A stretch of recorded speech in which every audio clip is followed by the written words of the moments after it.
da nutrição.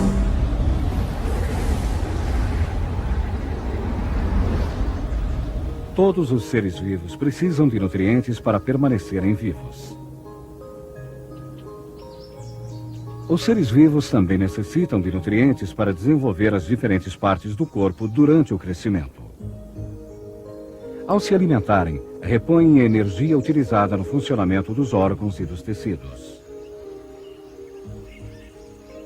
A grande variedade das espécies, não apenas animais, mas também do reino vegetal, permite tirar o maior proveito dos recursos nutritivos que as diferentes áreas do planeta podem oferecer.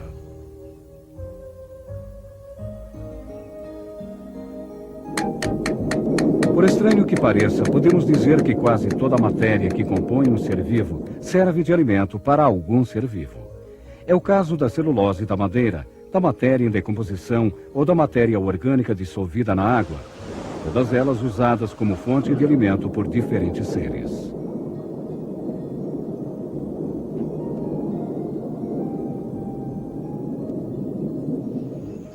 O reino vegetal tem um papel muito importante na natureza, porque as plantas são capazes de utilizar a energia solar para produzir nutrientes que, direta ou indiretamente, servem de alimento para a grande maioria dos seres vivos.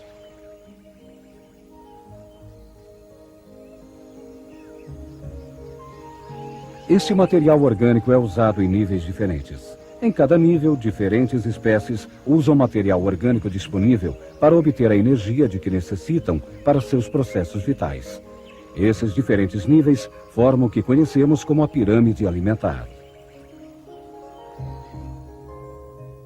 As plantas são os produtores da matéria orgânica. Animais herbívoros são os consumidores primários e animais carnívoros são os consumidores secundários.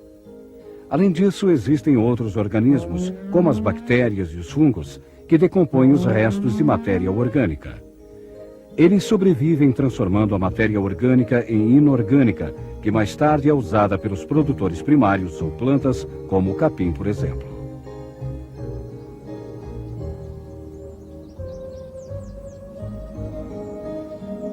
Calcula-se que apenas cerca de 10% de tudo que comemos são realmente usados pelos nossos tecidos. Os 90% restantes são eliminados. Mas os restos deixados em cada nível são aproveitados por outros organismos para obter a energia que a matéria ainda contém.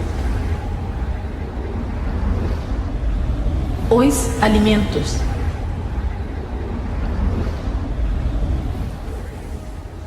Todas as substâncias de que nossos corpos necessitam são encontradas nos alimentos.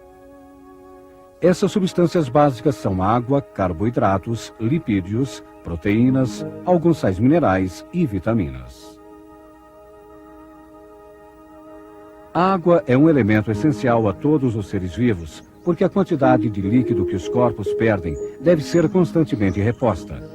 Considera-se que entre 70% e 90% do peso de um corpo vivo é composto de água. No ser humano, a água representa mais de 70% do peso total do corpo. As proteínas são fundamentais para qualquer organismo. Elas são os compostos que o nosso corpo usa para construir todos os músculos e controlar todas as reações químicas. As mulheres durante a gravidez e a amamentação e as crianças em crescimento necessitam mais proteínas do que em qualquer outro período de suas vidas para atender às maiores solicitações do organismo.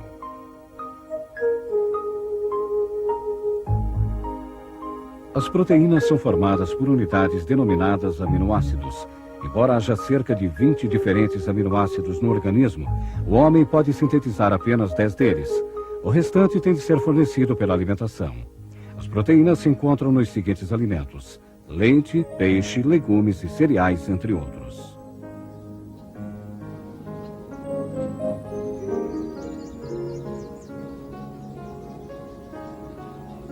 Basicamente, o nosso corpo usa carboidratos e lipídios como combustível.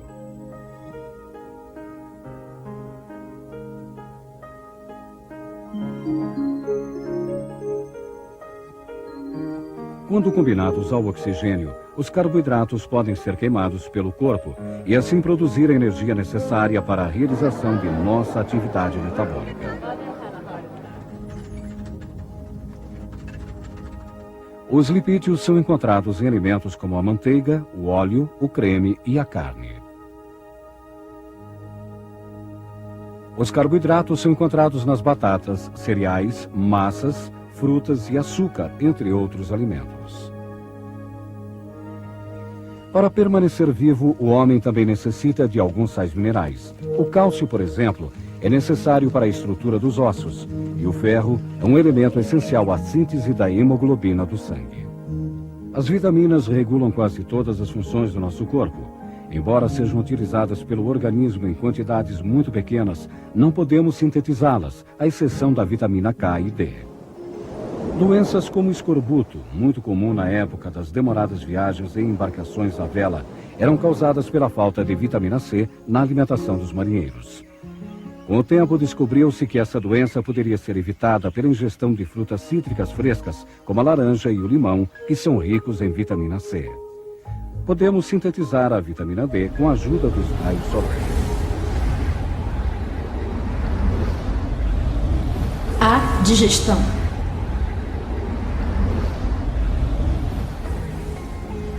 De tudo aquilo que normalmente comemos, somente os sais minerais, a água, as vitaminas e a glicose, que é um carboidrato, podem ser rapidamente absorvidos pelo organismo.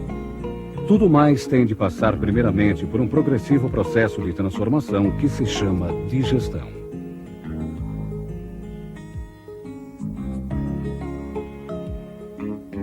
Digestão é um processo pelo qual os alimentos são desdobrados em substâncias mais simples. Primeiramente, os alimentos são mastigados até converterem-se em pasta. Da boca para o estômago, esta pasta segue pelo esôfago, um tubo que pode chegar a 15 centímetros de comprimento, onde é empurrada pelos movimentos peristálticos de suas paredes até chegar ao estômago. Então a pasta se mistura com os sucos gástricos produzidos pelas células que formam as paredes do estômago. Você sabia que o nosso estômago pode produzir cerca de meio litro deste líquido por dia? Depois de aproximadamente 1 hora, o alimento ingerido está pronto para passar para o intestino delgado. Uma vez no intestino delgado, que pode medir de 6 a 7 metros de comprimento e 26 milímetros de espessura, a pasta é atacada por enzimas que reduzem o açúcar à glicose, as proteínas a aminoácidos e os lipídios a ácidos graxos. Os vasos capilares sanguíneos e linfáticos das paredes absorvem as substâncias nutritivas e fazem a sua distribuição para todo o corpo. 10 horas após termos comido, o alimento não digerido passa pelo intestino grosso, que mede aproximadamente 2 metros de comprimento, onde o conteúdo líquido é reabsorvido pelo corpo e o resíduo que sobra é expelido. O homem é um animal onívoro. Porém, graças à enorme variedade de seus hábitos alimentares, ele não inclui todos os alimentos disponíveis em sua dieta normal. Os hábitos alimentares do homem são governados por fatores como clima e fertilidade do solo em determinada área. A grande variedade de hábitos culturais, muitos deles de natureza religiosa, afetam frequentemente o que e como ele come. Outro fator importante é a disponibilidade de certos alimentos em determinadas regiões. Nas regiões muito frias, por exemplo, por causa das poucas possibilidades agrícolas, resultado do frio intenso, os seres vivos são forçados a ser praticamente 100% carnívoros. Nas quentes regiões tropicais, porém, a dieta principal do homem é composta de produtos vegetais, que crescem em grande profusão.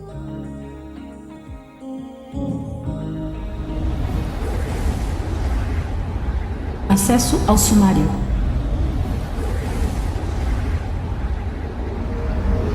Todos os seres vivos precisam se alimentar para manter e desenvolver seus organismos. Existe uma variedade enorme de seres vivos em diferentes ambientes territoriais. A maioria das matérias orgânicas pode servir de alimento para um determinado tipo de ser vivo. As plantas utilizam energia solar para produzir matéria orgânica, que por sua vez serve como alimento para outros seres vivos. Alguns animais que não se alimentam diretamente de plantas comem outros animais que o fazem. As plantas são produtores. Os animais herbívoros são consumidores primários e os carnívoros consumidores secundários.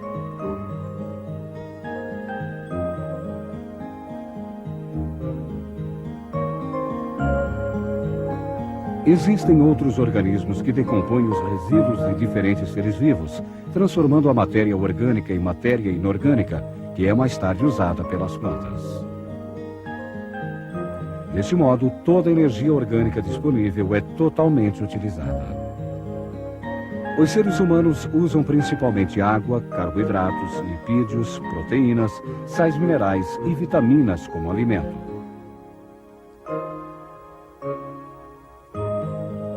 Proteínas são a base de todos os tecidos vivos. Exercem também um papel muito importante no funcionamento de vários órgãos e processos metabólicos.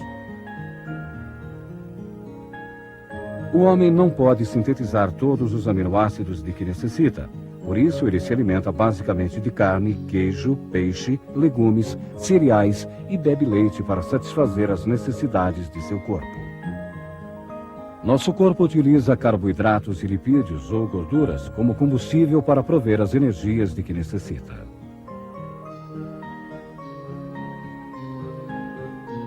Também precisamos incluir na nossa dieta pequenas doses de minerais e vitaminas.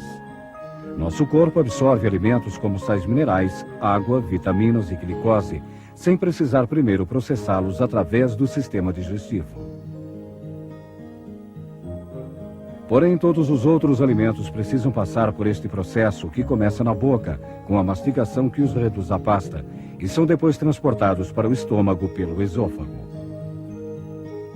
Durante aproximadamente 1 hora, o alimento é misturado com sucos gástricos no estômago.